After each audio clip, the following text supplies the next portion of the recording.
तो रामचरितमानस की रचना भी की। इतना सब करने के बाद पायो परम विश्राम, वो कहते हैं अब मुझे विश्राम मिला। वास्तव में 7 कांड भगवान के 7 अंग हैं। ये रामचरितमानस 7 कांडों से आच्छादित है। लोग कहते हैं कि ये कृति है, लेकिन हम संतों का मानना है कि ये कृति है, लेकिन ये परमात्मा की आकृति ही कृति के रूप में प्रकट हुई है। ये है परमात्मा की आकृति, लेकिन वो कृति के रूप में प्रकट हुई है। इसलिए ऐसा मानना चाहिए कि ये परमात्मा का विग्रह है। इसमें छंद, सोरठा, दोहा जो भी हैं, चौपाइयां, वो महामंत्र के रूप में है। किसके रूप में? महामंत्र के रूप में। कोई यदि कहता है कि ये तो हिंदी भाषी ग्रंथ है, ये ग्रंथ देववाणी में नहीं है। प्रत्येक कांड का मंगलाचरण तो देववाणी में ही है। और जो संस्कृत के विद्वान बैठे हुए हैं वो इस बात को समझ सकते हैं कि रामचरितमानस संस्कृत और संस्कृति ये दोनों से संबद्ध है। वर्णानामर्थ संघानाम रसानाम छंदसाम अपि मंगलानाम च कर्तारौ वंदे वाणी विनायको। बोलो है संस्कृत की नहीं है? और संस्कृति क्या है इसमें? बंदम गुरु पद पदुम परागा सुरुच सुवास सरस अनुरागा। ये संस्कृति है कि हमारा समर्पण गुरुदेव के श्री चरणार बिंदों में होना चाहिए। बोलो ये संस्कृति है कि नहीं? माता पिता गुरु इन सब के प्रति हमारा समर्पण हो, ऐसे संस्कार रामचरितमानस ने दिए, तो बोलो संस्कृति है कि नहीं? संस्कृत और संस्कृति दोनों से संबद्ध श्री रामचरितमानस है।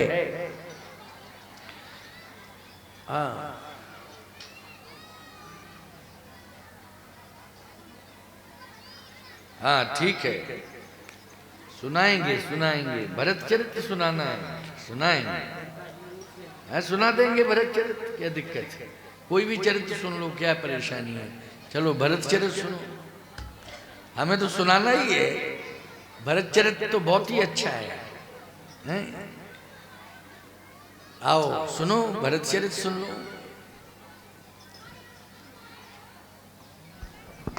तो संस्कृति, चलिए भरत जी की संस्कृति क्या है, इस पर आधारित प्रवचन हो जाएगा। भरत जी महाराज की संस्कृति यही है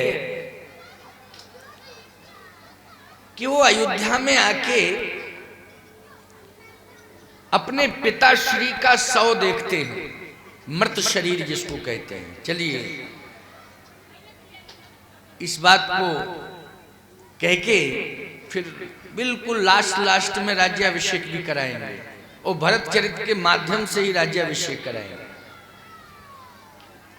लेकिन संस्कृति क्या है भरत की? अपने पिताश्री का पार्थिव शरीर देखा भरत ने, तो वो क्या कहते हैं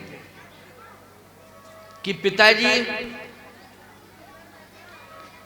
शरीर तो दुनिया से सबका जाता है,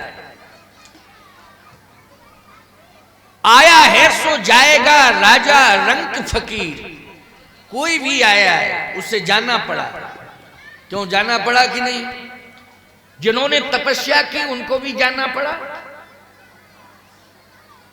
जो स्वयं भगवान नर रूप धारण करके आए, नारायण ही नर रूप धारण करके आया, उसे भी अपनी स्वधाम गमन लीला करनी पड़ी। क्यों भाई, करनी पड़ी ना भगवान को, राम कृष्ण को भी जाना पड़ा। बस अंतर इतना है कि वो लीला करते हैं, उनकी स्वधाम गमन लीला है, अपने धाम को गए वो।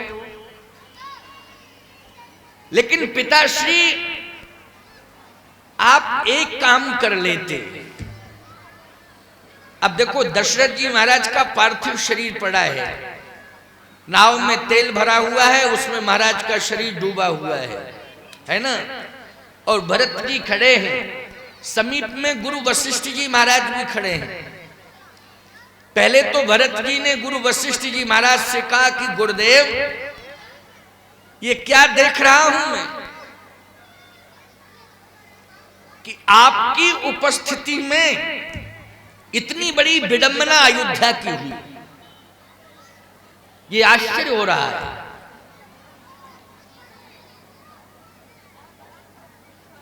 जब ये घटना घट गई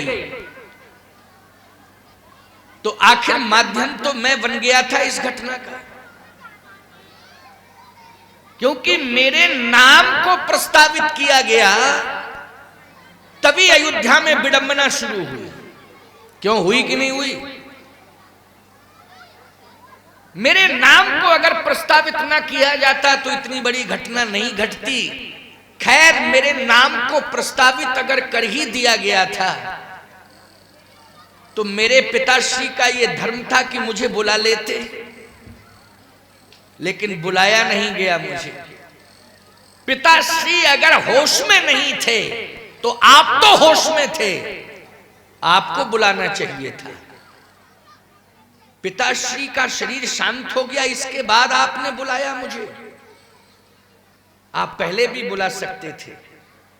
और सही बात तो यह है कि महाराज श्री ने तत्काल प्राण नहीं छोड़े। जब प्रधानमंत्री सुमंत वन से लौट करके आए तब महाराज ने प्राण छोड़े। तो प्रधानमंत्री सुमंत भगवान को लेके गए और लौट के वापस आए। इस काल में बोलो, भरत को बुलाया जा सकता था कि नहीं? बुलाया जा सकता था भरत को। ये टाइम था, समय था, समय मिल रहा था। ये नहीं है कि समय नहीं मिला इसलिए नहीं बुलाया। लेकिन आपकी उपस्थिति में ये नहीं किया गया। आपने कब बुलाया मुझे? जब पिताश्री का प्राण छूट गया तब बुलाया। भैया वन चले गए, पिताश्री का प्राणांत हो गया, इसके बाद आपने मुझे बुलाया। मैं समझ नहीं पा रहा हूं कि ऐसा क्यों हुआ। तो वशिष्ठ जी कहते हैं, सुनहु भरत भावी प्रबल,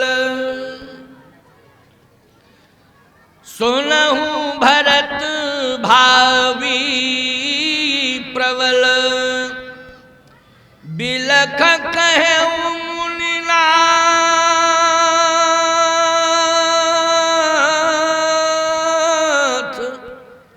हानि लाभ जीवन मरण, जस अप जस विधि हाथ। बिलख कहे मुनिनाथ। इतना वशिष्ठ जी महाराज पहली बार रोए हैं। वशिष्ठ जी के 100 पुत्र विश्वामित्र जी ने क्रोधाग्नि में भस्म किए थे, क्रोधाग्नि में भस्मीभूत कर दिए थे विश्वामित्र जी ने वशिष्ठ जी के 100 बेटे।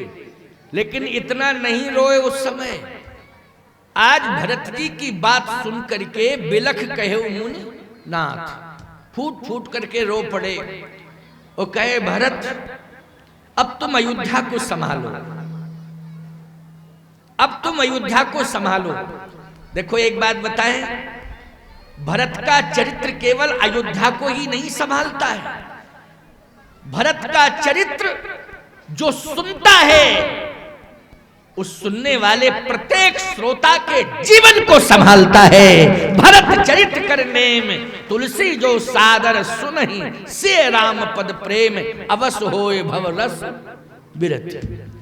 जितने भी श्रोता श्रद्धा पूर्वक सुनते हैं भरत का चरित्र, भरत जी का चरित्र सबको संभालता है। वशिष्ठ जी ने कहा, भरत तुम अयोध्या को संभालो। अब अयोध्या को कोई संभाल नहीं सकता है, केवल तुम ही संभाल सकते हो।